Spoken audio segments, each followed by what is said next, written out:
Donc Luc 17, versets 1 à 19, il est écrit.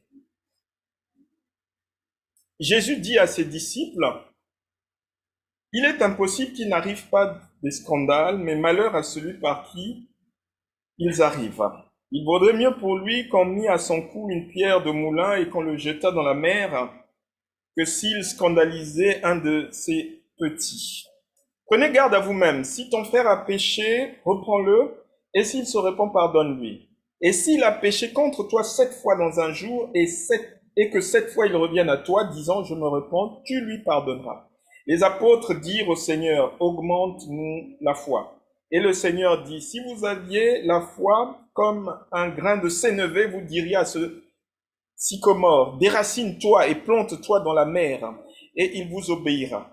Qui de vous, ayant un serviteur qui laboure ou paie les troupeaux, lui dira, quand il revient des champs, approche vite et mets-toi à table? Ne lui dira-t-il pas au contraire, prépare-moi à souper, ceins-moi et sers-moi jusqu'à ce que j'ai mangé et bu. Après cela, toi tu mangeras et boiras. Doit-il de la reconnaissance à ce serviteur parce qu'il a fait ce qui lui était ordonné?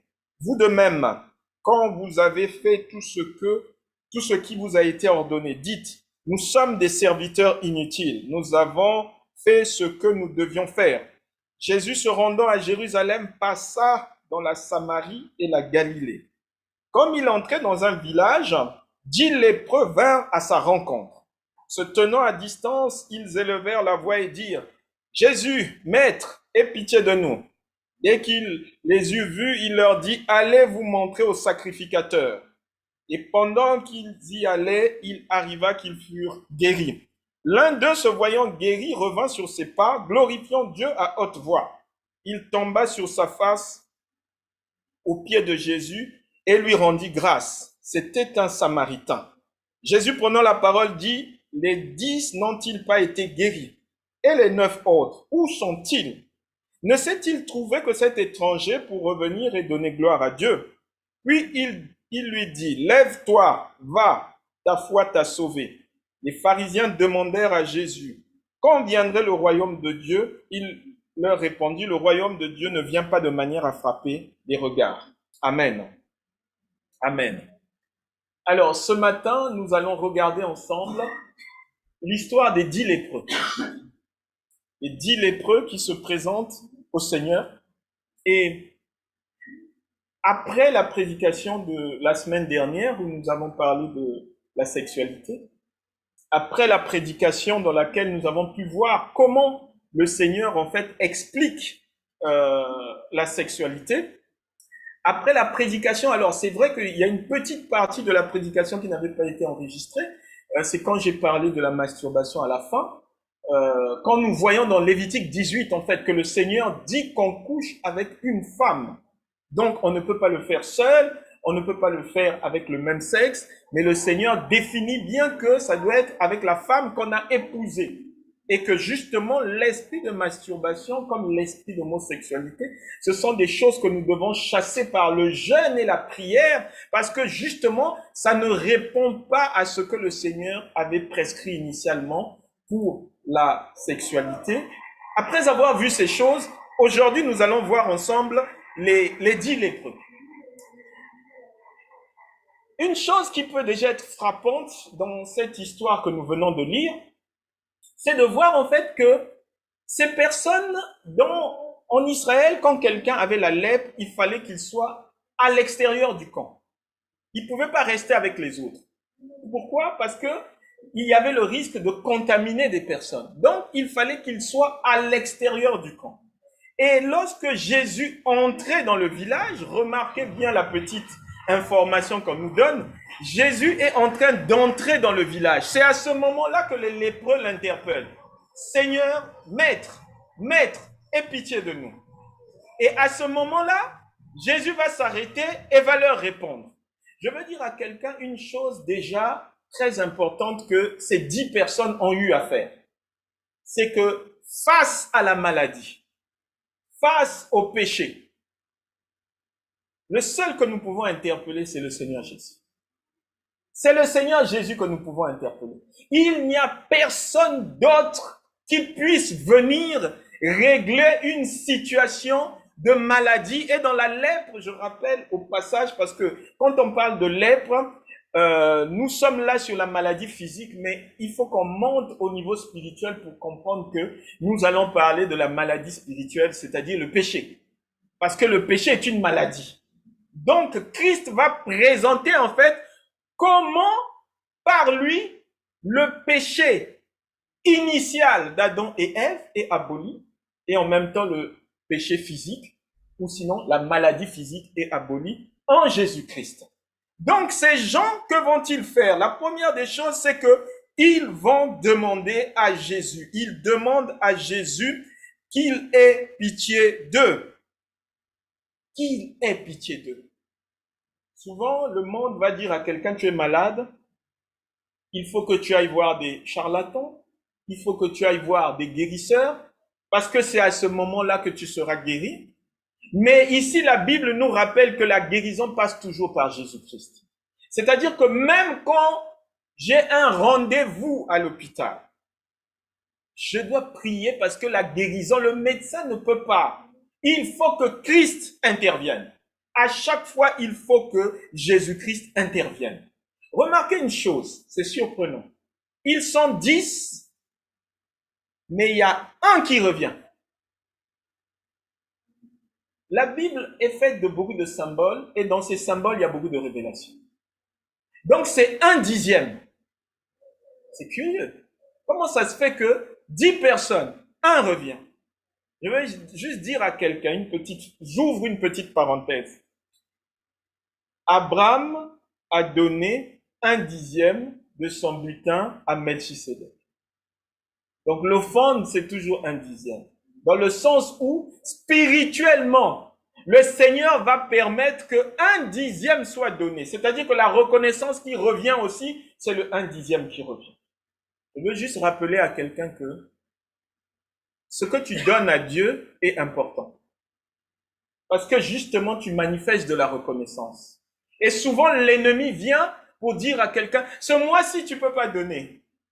Parce que tu as découvert. Le mois prochain, tu ne peux pas donner. Parce que tu dois aider telle personne. Le mois d'après, tu ne peux pas aussi donner. Non, il faut bien comprendre les ruses de l'ennemi. L'ennemi veut t'interdire de faire quoi? De la reconnaissance. Parce qu'il est aussi question de reconnaissance ici. Le Seigneur a fait beaucoup pour nous. Comme les 10 lépreux, quand je cherche du travail, qui j'appelle? Jésus. Quand j'ai maintenant mon salaire, qui j'appelle? Ah, je m'appelle moi. J'en sais à toi ton salaire. Il est temps de manger ton salaire. Où est Dieu? Où est Dieu? Où est Dieu? Où est le Seigneur Jésus?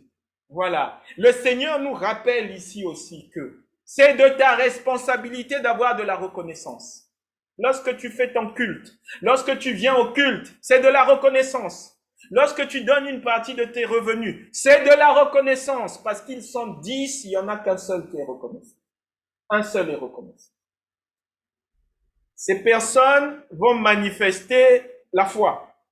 Puisque quand Jésus leur dit, allez voir le sacrificateur. Il n'y en a pas un qui dit, mais Seigneur, on n'est pas guéri. Pourquoi on doit aller voir le sacrificateur? C'est-à-dire que la difficulté pour nous en tant qu'être humain, c'est d'écouter le Seigneur à la lettre. Il a dit, allez voir les sacrificateurs.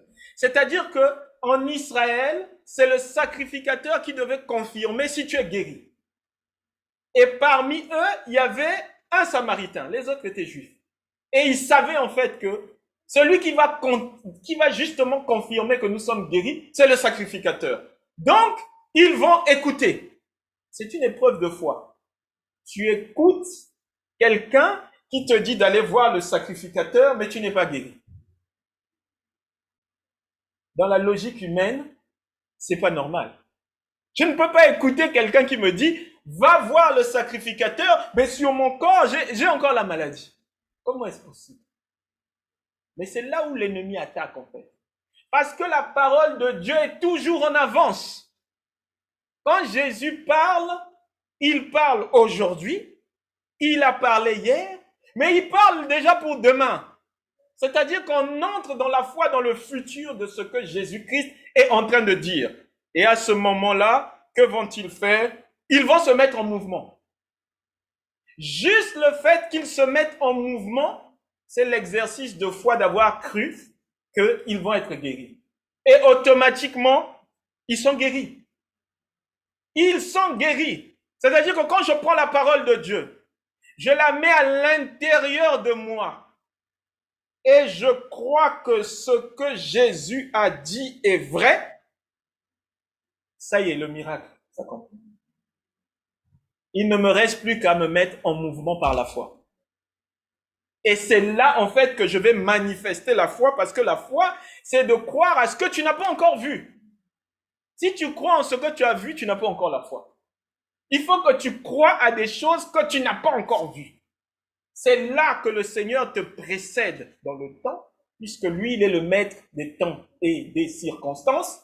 Et du coup, c'est à ce moment-là que tu vas manifester la foi. Je vais dire à quelqu'un ce matin, les personnes qui ont été guéries dans la Bible ont d'abord accepté leur guérison dans le cœur. Tu ne peux pas attendre la guérison physique et dire, ah, ça y est, non. C'est d'abord dans ton cœur. Quand Naaman est allé voir Élisée, il n'a pas vu Élisée. Élisée envoyait les serviteurs lui dire, allez, 7 fois dans le Jourdain. C'est-à-dire que si cet homme n'avait pas eu un peu de foi, il aurait dit, mais ce prophète n'est pas sérieux. Je fais des kilomètres. Je viens chez lui. Je ne le rencontre pas. Il m'envoie dans le Jourdain. Pas une fois, mais 7 fois je dois entrer dans le Jourdain. Un général syrien, enfin, c'est pas respectueux. Lui qui venait avec des offrandes en plus, avec des cadeaux. Mais cet homme a manifesté la foi. C'est-à-dire quoi? Les paroles d'Élisée, il a cru en ce qu'avait dit Élisée. La guérison était déjà dans le cœur. Ce qui va venir dans le physique, vous savez que le spirituel précède le physique. Si au niveau spirituel, les choses ne sont pas dénouées, au niveau physique, ça va rester pareil. Il faut d'abord que mon esprit accepte ce que le Seigneur a dit, et ensuite ça va se manifester au niveau physique. Pour un exemple simple. Lorsque vous allez passer un entretien d'embauche, si vous ne croyez pas, si vous, dans votre cœur, vous n'avez pas la conviction que vous allez avoir du travail, ça ne va pas arriver. Et pourtant, on ne vous a pas encore fait signer le CDI. Mais à partir du moment où vous croyez que vous allez recevoir du Seigneur un travail, eh bien la chose en question va arriver. Parce que spirituellement, nous sommes toujours précédés. C'est-à-dire que le sacrifice du Christ est un sacrifice atemporel. Pourquoi? Parce qu'il précède l'humanité. Avant même que le Seigneur fasse l'humanité, il s'était déjà sacrifié pour cette humanité. Parce que ça commence d'abord dans le ciel, c'est d'abord spirituel, et ensuite ça descend. Les 10 personnes vont avoir la conviction qu'il faut aller voir les sacrificateurs. Là aussi, il y a une autre révélation qui se cache. Lisons d'abord Lévitique 13, pour bien voir en fait qu'ils sont conformes à la parole. Toujours conformes. C'est-à-dire que le Seigneur Jésus-Christ est le maître de la conformité de la parole. Parce que nous étions encore sous la loi, et il fallait que le sacrificateur atteste que la personne a été guérie. Voici ce qu'il est écrit dans Lévitique 13. L'Éternel parla à Moïse et à Aaron et dit, « Lorsqu'un homme aura sur la peau de son corps une tumeur, une dartre ou une tache blanche, qu'il rassemblera à une plaie de lèpre, qui ressemblera à une plaie de lèpre sur la peau de son corps, on l'amènera au sacrificateur Aaron ou à l'un de ses fils qui sont sacrificateurs. Le sacrificateur examinera la plaie qui est sur la peau du corps. Si le poil de la plaie est devenu blanc et que la plaie paraisse plus profonde que la peau du corps, c'est une plaie de lèpre. Le sacrificateur qui aura fait l'examen déclarera cet homme impur. S'il y a sur la peau du corps une tache blanche qui ne paraisse pas plus profonde que la peau et que le poil ne soit pas devenu blanc, le sacrificateur enfermera pendant 7 jours celui qui a la plaie. Le sacrificateur l'examinera le 7e jour. Si la plaie lui paraît ne pas avoir fait de progrès et ne pas s'être étendue sur la peau, le sacrificateur l'enfermera une seconde fois pendant 7 jours. Le sacrificateur l'examinera une seconde fois le 7e jour. Si la plaie est devenue pâle et ne s'est pas étendue sur la peau, le sacrificateur déclarera cet homme pur. C'est une dartre. Il lavera ses vêtements et il sera pur. Mais si la dartre s'est étendue sur la peau après qu'il s'est monté au sacrificateur pour être déclaré pur, il se fera examiner une seconde fois par le sacrificateur. Le sacrificateur l'examinera. Si la dartre s'est étendue sur la peau, le sacrificateur le déclarera impur. C'est la lèpre. Lorsqu'il y aura sur un homme une plaie de lèpre, on l'amènera au sacrificateur. Le sacrificateur l'examinera. S'il y a sur la peau une tumeur blanche, si cette tumeur a fait blanchir le poil et qu'il y ait une trace de chair vive dans la tumeur, c'est une lèpre invétérée dans la peau du corps de cet homme. Le sacrificateur déclarera impur. Il ne l'enfermera pas, car il est impur. Si la lèpre fait une éruption sur la peau et couvre toute la peau de celui qui a la plaie, depuis la tête jusqu'aux pieds, partout où le sacrificateur portera ses regards, le sacrificateur l'examinera. Et quand il aura vu que la lèpre couvre tout le corps, il déclarera pur celui qui a la plaie. Comme il est entièrement devenu blanc, il est pur. Mais le jour où l'on apercevra en lui de la chair vive, il sera impur. Mais le sacrificateur aura vu la chair vive. Il le déclarera impur. La chair vive est impure. C'est la lèpre. Si la chair vive change et devient blanche, il ira vers le sacrificateur. Le sacrificateur l'examinera. Et si la plaie est devenue blanche, le sacrificateur déclarera celui qui a la plaie, il est pur. Lorsqu'un homme aura eu sur la peau de son corps un ulcère qui a été guéri et qu'il se manifestera à la place où c'était l'ulcère, une tumeur blanche ou une tache blanche d'un blanc rougeâtre, cet homme se montrera au sacrificateur. Le sacrificateur l'examinera. Si la tache paraît plus enfoncée que la peau et que le poil soit devenu blanc, le sacrificateur le déclarera impur. C'est une plaie de lèpre qui a fait irruption dans l'ulcère. Le sacrificateur voit qu'il n'y a point de poil blanc dans la tache, qu'il n'est pas plus enfoncé que la peau et qu'elle est devenue pâle, il enfermera cet homme pendant 7 jours. Si la tache s'est étendue sur la peau, le sacrificateur le déclarera impur. C'est une plaie de lèpre. Mais si la tache est restée à la même place et ne s'est pas étendue, c'est une cicatrice de l'ulcère. Le sacrificateur le déclarera pur. C'est-à-dire qu'il n'y a que le sacrificateur qui pouvait déclarer quelqu'un pur suivant plusieurs critères, en fait, que le Seigneur avait donnés. Mais ici, on voit une chose surprenante. C'est que le Seigneur dit, allez voir le sacrificateur. Ils sont en marche, ils sont guéris. Il y en a un qui fait demi-tour, qui repart vers Jésus. Et lorsqu'il repart vers Jésus, il va se confondre en remerciements et il va rendre grâce. Un seul a eu la révélation. Vous voyez en fait, lorsque Jésus dit, allez voir les sacrificateurs, nous sommes dans l'ancienne alliance. Par la grâce, le Seigneur les guérit. Mais celui qui fait demi-tour pour aller vers Jésus, celui-là a la révélation. Parce que le vrai sacrificateur, c'est Jésus. Ces gens ne pouvaient pas comprendre sur le moment que Jésus leur disait, venez me voir. Voilà le langage de Dieu. Il a dit, va voir les sacrificateurs. En fait, ça voulait dire dans le langage céleste, viens me voir. Parce que le seul et unique sacrificateur, ce n'est pas Aaron. C'est le Seigneur Jésus-Christ. Ainsi donc, celui qui fait demi-tour pour aller vers le Seigneur, remarquez ce que Jésus dit à la fin, ta foi t'a sauvé. Ta foi t'a sauvé. On voit ici en fait la différence entre les 10 qui étaient avec lui et le seul qui repart. Les 10 ont la guérison physique, mais ils n'ont pas la guérison de l'âme. Un seul va avoir la guérison de l'âme. C'est celui qui va repartir parce que Jésus va lui dire, ta foi t'a sauvé. Remarquez une chose qui se produit souvent. En tant que communauté, il nous arrive souvent de prier pour des personnes malades. Je veux dire à quelqu'un que la guérison physique est quelque chose qui n'est pas compliqué. En tant qu'enfant de Dieu, je peux imposer les mains à un malade. Je peux prendre de l'huile d'onction, mettre à un malade, il va guérir. C'est pas difficile.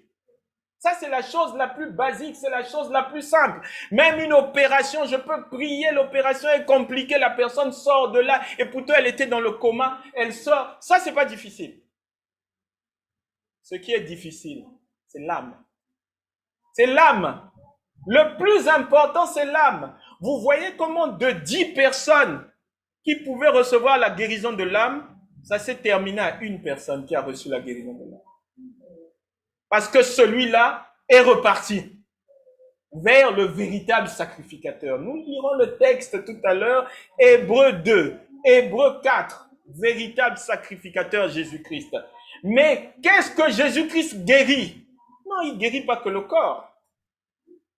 Parce que je vais dire à quelqu'un que, mais le diable aussi guérit le corps. Vous n'avez jamais entendu parler de quelqu'un qui allait voir les marabouts, qui a été guéri? Ça existe. C'est pas difficile. Il n'y a aucune difficulté à guérir le corps. Mais ce que le diable ne peut pas faire, c'est guérir l'âme. Parce que la guérison de l'âme, il n'y a que le Seigneur qui peut le faire. Le diable ne peut pas guérir une âme. Le corps, ce n'est que le corps. Il retourne à la poussière. Il n'est pas fait pour l'éternité. Et c'est pour ça qu'il ne peut pas traverser le temps. Il faut qu'il s'arrête. À un moment donné, il faut qu'il s'arrête. Mais le Seigneur Jésus-Christ va faire une chose extraordinaire. C'est qu'il va appeler cet homme et il va le guérir. Je remercie le Seigneur que aujourd'hui encore, le Seigneur opère des miracles. Tous les samedis, nous avons la sœur Marguerite qui nous met l'émission Kanguka. Dans cette émission, nous voyons des gens qui ont prié pendant des années, des gens qui avaient des ulcères, des gens qui avaient du diabète. Par la prière, ils sont guéris. Parce qu'aujourd'hui encore, le Seigneur, c'est comme devant la piscine de Bethsaïda. L'homme qui était devant, qui ne pouvait pas plonger en fait. Il fallait que Christ vienne devant lui pour le guérir. Mais le plus important, c'est la guérison de l'âme. Parce qu'à l'intérieur, il y a une âme. L'âme doit être guérie. Et vous savez comment l'âme est guérie? Il y a une chose qui se produit, qui est extraordinaire quand l'âme est guérie. Il y a une chose qui disparaît quand l'âme est guérie. Il y a une chose qui disparaît automatiquement quand le Seigneur Jésus-Christ a guéri une âme. C'est le mensonge. C'est le mensonge. Si le mensonge persiste, tu dois savoir que ton âme n'est pas encore guérie. Parce que l'enfant de Dieu ne ment point. Pourquoi? Pourquoi l'enfant de Dieu ne doit pas mentir? Parce que Jésus dit, vous êtes menteur comme qui? Votre père. Votre père, c'est qui? Le diable. Celui qui ment se met sous l'autorité du diable. Et le diable lui transmet ces informations. Voilà, la guérison de l'âme passe par la vérité. Parce que justement, c'est la vérité qui vient transcender à l'intérieur de nous. Je ne peux pas être à l'aise avec le péché. Je ne peux pas être à l'aise avec le mensonge. Parce que le monde dans lequel nous sommes enfermés dans cette prison à cause du mensonge. C'est le mensonge du serpent en Éden qui nous a emmenés là où nous sommes aujourd'hui. Et le mensonge ne peut pas cohabiter avec le Saint-Esprit. Ce sont des choses qu'on doit chasser au nom de Jésus-Christ. Parce que justement, c'est lui qui guérit. La Bible, en fait, nous explique une chose qui est fondamentale. Le premier lépreux, ce n'est pas celui qu'on a lu ici. Vous savez qui est le premier lépreux dans la Bible? C'est un homme. C'est un homme qui s'est revêtu de péché. C'est Adam. Adam est le premier lépreux. Parce que lorsque Adam a mangé le fruit défendu, qu'est-ce qui s'est passé? Il est sorti du camp. Parce que le jardin d'Éden, c'est le camp en fait. Là où on prie, là où on adore Dieu. À partir du moment où le péché est entré dans sa vie, Adam et Ève sortaient du camp. Mais le Seigneur a fait grâce. Parce que vous voyez que lorsqu'ils sortent du camp, il se produit quelque chose d'extraordinaire. Dieu tue un agneau pour les habiller. C'est-à-dire qu'ils sortent du camp, le Seigneur les habille. Pourquoi? Pour les ramener dans le camp. Parce qu'ils ont eu la lèpre, ils sont sortis, le Seigneur les a ramenés. Ce phénomène, c'est vraiment là où on voit l'annonce de Jésus-Christ, puisque l'agneau qui est tué dans l'ancienne alliance, dont il est question, c'est le Seigneur Jésus-Christ lui-même. Et Jésus-Christ est déjà annoncé lorsqu'Adam et Ève mangent le fruit défendu. Pourquoi? Où a-t-on tué? Où a-t-on emmené le Seigneur quand il fallait le tuer? On ne l'a pas tué dans Jérusalem. On l'a sorti de Jérusalem. C'est-à-dire que Jérusalem, c'est là où il y a le temple, c'est le camp. On a pris Jésus, on l'a emmené à Golgotha, c'est un lépreux. Il ne peut pas rester dans le camp, c'est-à-dire qu'il a pris nos infirmités, Ésaïe 53. Il a pris nos péchés, donc il ne pouvait pas mourir dans Jérusalem, impossible. On l'a pris, on l'a emmené hors du camp, et là il est allé mourir de la lèpre. Mais la lèpre qui était censée nous tuer, toi et moi, nous étions destinés à la mort. Christ a pris la maladie, la mort pour nous à la croix. Mais voyez la grâce de Dieu. Quand Christ est ressuscité le 3e jour, il apparaît à qui? Aux apôtres. Il revient dans le camp. Et il revient dans le camp parce que justement, lui a pris nos infirmités. C'est-à-dire que l'homme qui était pécheur, l'homme qui était revêtu de lèpre, a été substitué par Dieu lui-même. Oh, j'aime ça. J'aime ça, j'adore ça. J'adore ça parce que si Christ n'avait pas réalisé ce miracle, nous serons toujours des lépreux. Toujours des lépreux. Quelqu'un allait se lever un matin pour dire, je ne veux plus mentir, je ne veux plus voler. 100 ans plus tard, il ferait la même prière. Je ne veux plus mentir. Parce que la grâce n'allait pas arriver. Personne n'aurait pu s'en sortir sans que Christ ait pris la malédiction pour chacun d'entre nous. Ah, vraiment, le Seigneur nous a fait une grâce infinie. De cette grâce infinie, je veux appeler quelqu'un qui regarde ce message, quelqu'un qui écoute ce message, qui n'est pas encore entré dans les eaux du baptême. Le Seigneur t'appelle. Le Seigneur t'appelle à donner ta vie. Donne ta vie au Seigneur. Parce que justement, la lèpre blanche, finit au nom de Jésus-Christ. Il est temps d'entrer dans une autre vie avec le Seigneur. Il est temps de sortir de là où le diable nous avait enfermés. Parce que vous savez que ce qui est surprenant dans cette guerre, c'est de rencontrer des gens captifs, mais qui pensent qu'ils sont libres.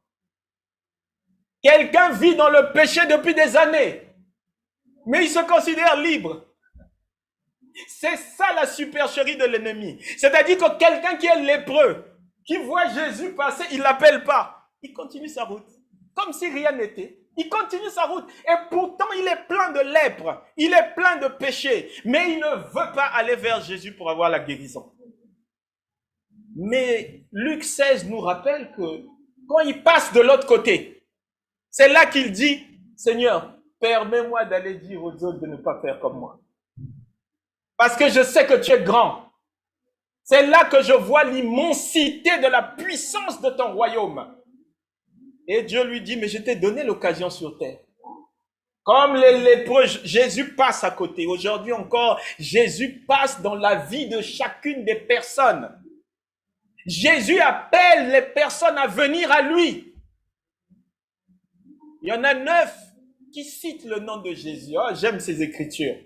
Parce que les 9 qui citent le nom de Jésus, là nous sommes dans l'église. On peut être dans l'église, mais ne pas avoir l'âme sauvée.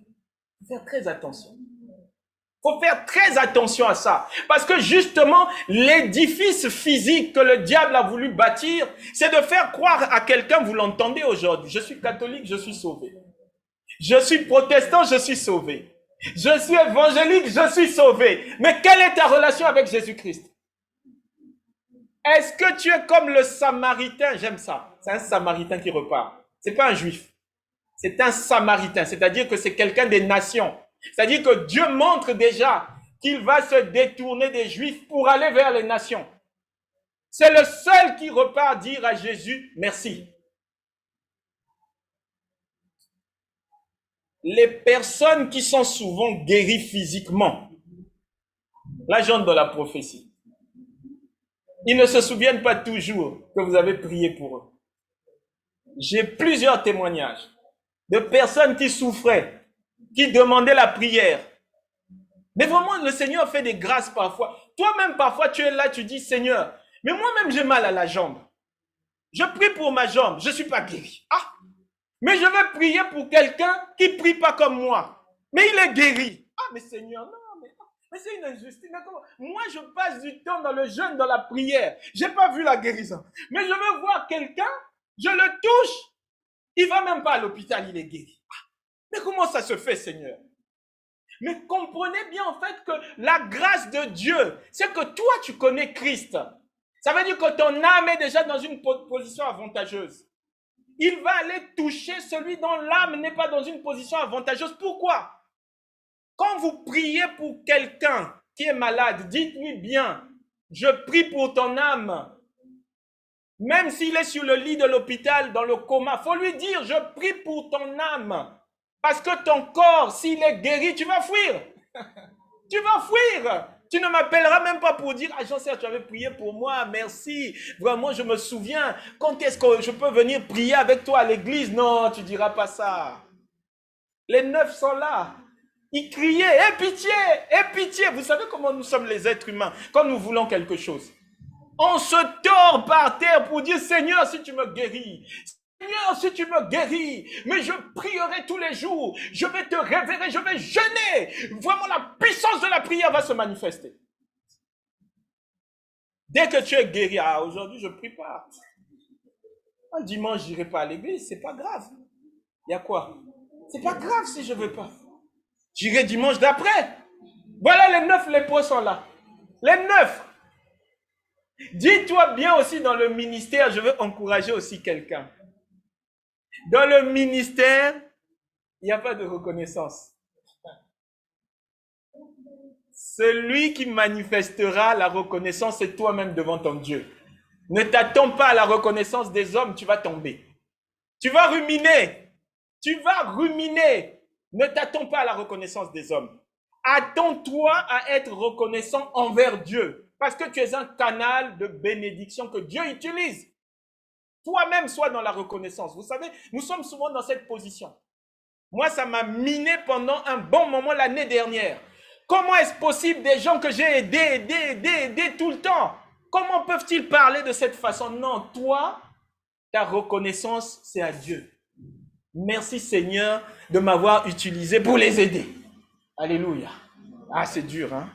Ah, c'est dur, la chair doit se taire. À la croix, la chair ne bougeait plus. Il fallait que Jésus meure. Et quand on voit le corps de Jésus à la croix, tu dois voir ton corps. Ton corps qui ne doit plus bouger parce que la chair ne doit pas parler. L'enfant de Dieu ne parle pas par la chair. Parce que dans la chair, vous savez quoi? Dieu a donné la victoire à Satan dans la chair. Connaissez ce texte? Genèse 3. De quoi le serpent doit-il se nourrir? Il se nourrit du sol. Le sol, c'est la chair. À chaque fois que j'entre dans un combat où j'utilise la chair, je suis perdant. Satan va gagner. Dans la chair, Satan a gagné. Mais dès que je monte en esprit, c'est pour ça qu'il n'aime pas les prières. Quand Christ, pendant 40 jours, a jeûné, je vais dire à quelqu'un que quand tu jeûnes, il faut t'expliquer en fait que le diable, il va utiliser des écrans où il voit en fait ta vie. Il voit comment t'attaquer. Quand tu jeûnes, tu disparais de ces écrans. Il n'a plus le Wi-Fi. C'est-à-dire que Jésus a jeûné 1 jour, 2 jours. Ah, le diable le voyait encore. Quand on arrive à 40 jours, le diable ne le voit plus. Et que fait le diable? Mais il descend. C'est pour ça que c'est pour ça que le diable est descendu, parce qu'il ne voyait plus où était Jésus. C'est pour ça que l'ennemi n'aime pas qu'on jeûne. Parce que c'est une arme qui te fait disparaître de ce que l'ennemi voulait faire. Parce que l'ennemi est en train d'observer, celui-là dimanche matin, il va aller à l'église, ouais, d'accord. Je vais lui mettre des barrages. Il veut prendre le RER en retard. Après, on l'appelle, viens m'aider. Tu iras au culte dimanche prochain. Je vais lui mettre des barrages. Et je dis à quelqu'un que si tu as jeûné samedi, Tu as disparu des écrans. Ils sont en train de te chercher. Mais il est où? Mais le garçon, là, on a l'habitude de l'embêter tous les dimanches. Où est-ce qu'il passe? Il est où, là? Invisible aux écrans de l'ennemi. Parce que justement, tu t'es revêtu des armes spirituelles. Cette guerre, elle est spirituelle. Elle n'est pas physique. Tu peux pour toi crier à la maison, j'irai dimanche à l'église, au nom de Jésus. Je confesse, j'irai au nom de Jésus. Si le dimanche, tu ne vas pas, il faut changer ta technique. Il faut commencer à prendre les armes lourdes. Destruction massive. Tu commences un jour de jeûne. Il t'a encore attaqué. Non, on passe à 2 jours. Il t'a encore attaqué. On passe à 3 jours. Il t'a encore attaqué. On passe à 7 jours. Il t'a attaqué. Je passe à 21 jours. Ah, il n'a pas entendu. Je passe à 40. Moïse est monté 2 fois. La deuxième fois, quand il est monté, 40 jours, il descend. Les gens ne pouvaient plus le regarder dans le visage. Tellement son visage était resplendissant. Vous comprenez que même les êtres humains ne peuvent... Ça y est, tu échappes des radars du diable. Même les êtres humains ne peuvent même plus te regarder. Parce que tu es revêtu de la puissance céleste. Ah, Dieu nous a fait des grâces infinies. Hébreux 2, verset 1. C'est pourquoi nous devons d'autant plus nous attacher aux choses que nous avons entendues, de peur que nous ne soyons emportés loin d'elles. Car si la parole annoncée par les anges a eu son effet, si toute transgression et toute désobéissance a reçu une juste rétribution, comment échapperons-nous en négligeant un si grand salut, qui, annoncé d'abord par le Seigneur, nous a été confirmé par ceux qui l'ont entendu?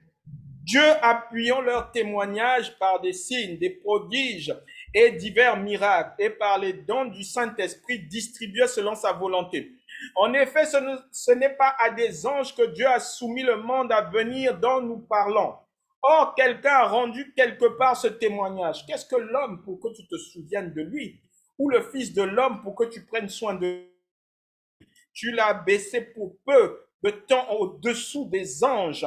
Tu l'as couronné de gloire et d'honneur. Tu as mis toutes choses sous ses pieds. En effet, en lui soumettant toutes choses, Dieu n'a rien laissé qui ne lui fût soumis. Cependant, nous ne voyons pas encore maintenant que toute chose lui soit soumise. Mais celui qui a été abaissé pour un peu de temps au-dessous des anges, Jésus, nous le voyons couronné de gloire et d'honneur à cause de la mort qu'il a soufferte, afin que, par la grâce de Dieu, il souffrit la mort pour tous. Il convenait en effet que celui pour qui et par qui sont toutes choses, et qui voulait conduire à la gloire beaucoup de fils, éleva à la perfection par les souffrances le prince de leur salut. Car celui qui sanctifie et ceux qui sont sanctifiés sont tous issus d'un seul. C'est pourquoi il n'a pas honte de les appeler frères. Lorsqu'il dit « J'annoncerai ton nom à mes frères, je te célébrerai au milieu de l'assemblée. » Et encore, je me confierai en toi. Et encore, me voici, moi et les enfants que Dieu m'a donnés. Ainsi donc, puisque les enfants participent au sang et à la chair, il y a également participé lui-même, afin que par la mort, il anéantisse celui qui a la puissance de la mort, c'est-à-dire le diable, et qu'il délivra tous ceux qui, par crainte de la mort, étaient toute leur vie retenus dans la servitude. Car assurément, ce n'est pas à des anges qu'il vient en aide, mais c'est à la postérité d'Abraham. En conséquence, il a dû être rendu semblable en toutes choses à ses frères, afin qu'il fût un souverain sacrificateur miséricordieux et fidèle dans le service de Dieu, pour l'expiation des péchés du peuple. Car ayant été tenté lui-même dans ce qu'il a souffert, il peut secourir ceux qui sont tentés. Le véritable sacrificateur a été lui-même le sacrifice. Ah, j'aime ces choses. C'est-à-dire que le Seigneur lui-même, sacrificateur, en même temps, le sacrifice, c'est lui-même. Et c'est lui qui a tout pris à notre place. Je veux dire à quelqu'un que il y a quelque chose qui te tourmente depuis des années dans ta vie. Je veux dire à quelqu'un qu'il y a une chose qui ne sort pas de ta vie. Ce matin, au nom de Jésus-Christ, je t'invite aux jeunes pour définitivement dire au revoir à cette chose. C'est fini. Ce péché est parti. Cette maladie est partie au nom de Jésus-Christ. La lèpre qui te suivait est anéantie par le sacrificateur des sacrificateurs qui n'est autre que Jésus-Christ, roi des rois, que tu sois béni. Alors il y a quelqu'un qui a dit sois brutalement béni. Il y a quelqu'un qui a dit sois béni en